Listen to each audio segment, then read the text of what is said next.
Hello everyone, Austin from Coding Pals here, and today we'll be taking a look at the Canadian Computing Competition 2019 Junior Problem 1 winning score. As usual, I'll be reading through the problem, giving you my thought process, and then coding it out. So let's start reading the problem. You record all of the scoring activity at a basketball game. Points are scored by a 3-point shot, a 2-point field goal, or a 1-point free throw. You know the number of each of these types of scoring for the two teams, the apples and the bananas. Your job is to determine which team won or if the game ended in a tie. So the input specification in this problem is very, very important. So I'm going to read through all of it, and it's very important to pay attention to the small details.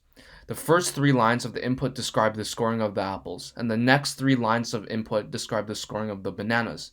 For each team, the first line contains the number of successful 3-point shots, the second line contains the number of successful 2-point field goals, and the third line contains the number of successful 1-point free throws.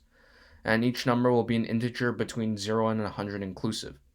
And our job is to determine, obviously which team has the most amount of points. So basically, if apples scored more points than bananas, we output A. If bananas scored more points than apples, we output B. And we output T to indicate a tie. So we can start, coding it out now.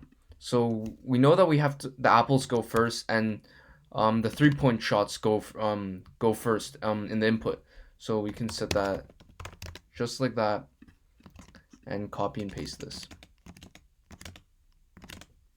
So we can call this A2, A1, and this will be B3, B2, and B1. All right, so now let's start creating our respective counters first. So we can set that as 0, and B counter for the bananas, we can set that also as 0. We can go ahead and start adding all our points together. So A3 times 3 plus A2 times 2, and then plus A1 B counter B3 times 3 plus B2 times 2 plus B1. And that's it. And it's important to note that that Python takes in consideration of order of operations, so we don't need to add any parentheses. Finally, we can start writing our if statements. So if A counter is greater than B counter, then we know that we have to print out A. And else if B counter turns out to be greater than our A counter, then we print out B.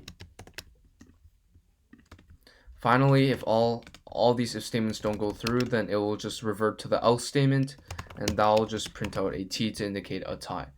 So we can just try out our first sample input 1, and then we can submit. So B, that is right. So we can submit our solution, and that should be good. Yeah, so yep, this question is finished now, and we'll see you next time. Thank you for listening.